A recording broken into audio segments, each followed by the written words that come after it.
TV party tonight! TV party tonight! These aren't the only lyrics, I swear. Have a TV party tonight.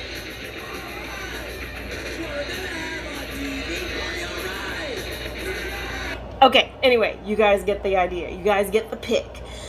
Anyway, okay, so I'm back. I'm making videos. This one I felt strongly about. And I haven't been making videos for a while because reasons. But anyway, a couple of my wonderful, lovely subscribers asked if I would make some more.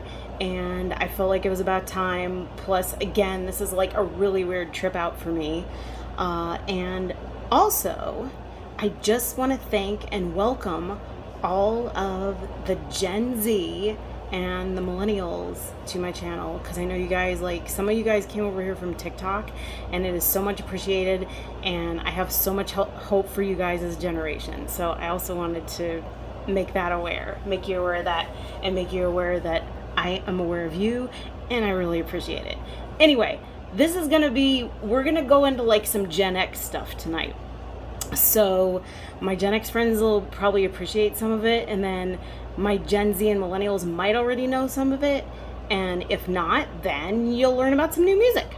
Okay, so this is like the weirdest thing that it was just the weirdest realization that I had a while back, because I was hanging out with one of my best girlfriends, and we just decided to listen to some funky ass punk songs, like some funny punk songs that I had listened to in high school, probably about 10th grade, although I think these they came out when I was 12, because 1982, but these were like punk songs that I had listened to in 10th grade, and my girlfriend, who was really, like, she was the real punk hardcore chick, like, she introduced me to some of this stuff. I was like always more into soul and R&B and rap and stuff like that, but there are a few punk songs that really stuck out in my mind, and she even made me a mixtape and everything, and one of the songs on that mixtape was Black Flag, TV Party. And it always stood out to me because, like, I always loved to go home. It was like the totally uncool thing to do, but after going home from school, if I didn't go to a friend's house or downtown or anything like that, I always liked to just go home and watch classic sitcom reruns. It was like a totally relaxing thing to me. But it was totally unhip to, like, admit that you liked to do that kind of stuff. So anyway, so this song kind of stood out to me, and plus I just thought it was like so funny, like a bunch of badass hardcore punk guys talking about doing something as boring and mundane as like going home and watching TV. But anyway, I was playing them for my friend, and and I should tell you, this is pretty funny. So this guy's Henry Rollins. He's the lead singer for Black Flag, and I used to work at this Thai restaurant in the early 90s called City Thai, and he would come in, and I used to think that he was Patrick Swayze's brother Don, and I would actually meet Don a few years later, and they look pretty much totally different, but they look kind of similar, and for the longest time I thought it was Patrick Swayze's brother, but I knew I'd seen him in interviews, and I knew of the band Black Flag, and I knew that Henry Rollins was the lead singer, but it was just so funny because I didn't put the two and two together until later. Anyway, but I never bugged him for his autograph or anything, and wouldn't that have been embarrassing because I thought he was Don Swayze. Anyway, so this is Henry Rollins. Years later, I wouldn't meet him, but I would photograph him at this art exhibit. It was like this art exhibit where rock stars took pictures, they did photography. So I would interview him at this art exhibit, and so he was there, and then so that's one picture, and that's another picture of him right there, which is totally hilarious. I loved it because I felt like it was sort of artsy in its own way. But anyway, so that's my aside about Henry Rollins. But anyway, I'm in the car with my friend, and we're just driving, and TV Party, right? And like, we're listening to the song, and they're listing off like different TV shows that they watch. And that's basically the chorus. And it's so weird because they basically go to That's Incredible, Hill Street Blues, Dallas, Fridays, Saturday Night Live, Monday Night Football, Jefferson's, Vegas. And then their last chorus is That's Incredible. Oh, no, or No, That's Incredible. No Monday Night Football, no Jeffersons, and no Friday. Although I thought it was Fridays. Yeah, it's Fridays here, but it's Friday here. Here it is. Hill Street Blues. Dallas Fridays.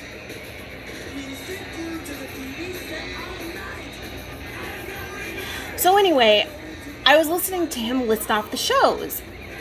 And it felt like, first of all, they listed off far fewer shows. Like, there's only 3 choruses of about 4 shows that they list, number 1. And number 2, I could swear to God, I remembered them listing the A-Team. And even more importantly, Different Strokes. I'm telling you, like, what you talking about, Willis? So they didn't do it, and it was the weirdest damn thing. And I'm just wondering if any other Gen Xer who knows a song remembers Different Strokes, him listing Different Strokes. And the reason that it stood out in my memory so much is that I love the show, number 1. And number 2, like, it was just so funny to me to imagine, like, these punk rock guys sitting around getting drunk and watching Different Strokes. That's what cracked me up so hard. I was like, oh my God, Gary Coleman. What you talking about, Willis? So that was the first one. The second one was a Deb Milk Band. Hey Jack, what's happening? Big lizard in my backyard. Now that comes to symbolize something, now that we're older and we're in that more conspiratorial world. But anyway, this jazzy part right here was way cool. Def Leppard t-shirts. I remember the Def Leppard t-shirts.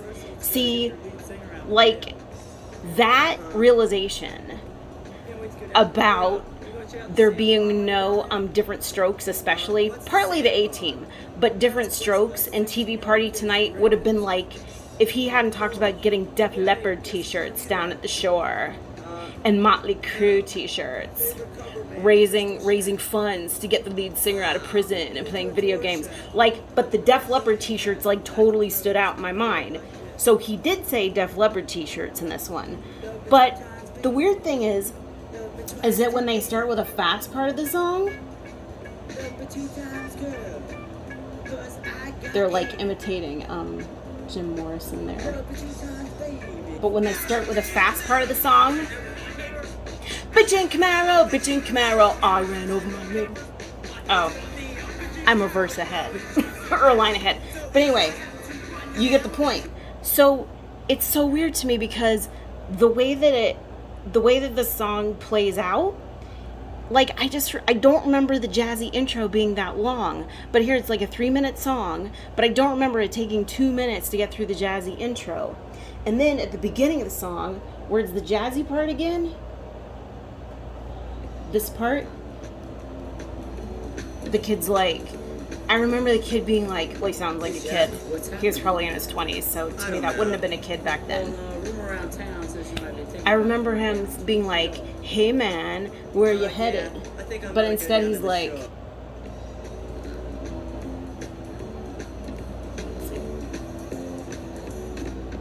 hey Jack, what's happening? I don't know. But he was going down to the shore. So how does that make any sense? And this one I'm not as solid on, but I'm definitely solid on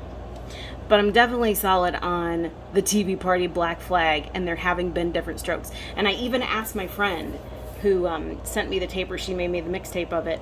I was like, because I'm friends with her on Facebook, and I was just like, don't you remember them saying Different Strokes? And she didn't. So she obviously has got some issues with her. No, I'm just kidding. But I told her the reason. I was like, because I'm imagining all these drunk punk guys like sitting around watching Gary Coleman, like wondering what the hell's going on with Willis and what he's talking about. I'm telling you, I always knew what Willis was talking about, but that's neither here nor there. And then that would have been like them not saying Different Strokes would have been like, yeah, see, this is where I'll take Sugarless. So waterbeds. This is a song about being a customer. And this is the Replacements. And it would have been like if he had said, "We're the Twinkies." Mm-hmm. We're the Twinkies. And I just included this because it's hilarious. And I found it right about the time I'm having my punk rock, 80s punk rock retrospective. It's actually more hardcore. I guess American punk rock is hardcore, but I like calling it punk rock. And I'm going to throw that in too because he reminds me of him. And I always thought it was funny that Charlie Brown's dad was a barber and he was totally bald. I mean, everybody always said, oh, Charlie Brown just had really light hair. You couldn't see it. So I guess Charles Schultz, which is another Mandela effect, failed to draw it. Which makes no sense. That makes no sense in this world, the other world, or any world. So then this cracked me up too. It's just a little joke because the baby is wearing, you can't really see, but the baby's wearing like sock suspenders, but he doesn't have any socks on, and at first I thought they were Mary Jane, so that was hilarious. And then the last thing that I could liken my different strokes absence to is, it would be like the Pepsi song, Suicidal Tendencies Institutionalized. It would be like him not asking his mom for a Pepsi. Anyway, it's just so crazy. I don't know. What I really need is Gen Xers feedback about what they remember, or if any of you millennials or Gen Zs remembers this, or not remembers this because you wouldn't be born yet. But anyway, if your parents listen to it, or if you've been indoctrinated to punk music like this, it would be really, really interesting and hilarious to see what you guys remember about funny punk music from the 80s. A lot of it was like really serious and badass too. If you ever saw the movie Suburbia, you'll like know that it had a real dark side about it. But anyway, it was just really interesting. And I've got another video to come because something else really, really weirded me out with a rock star lately. A rock star whose niece I knew. So anyway, be looking for that. All right. Talk to you later. Keep it cool.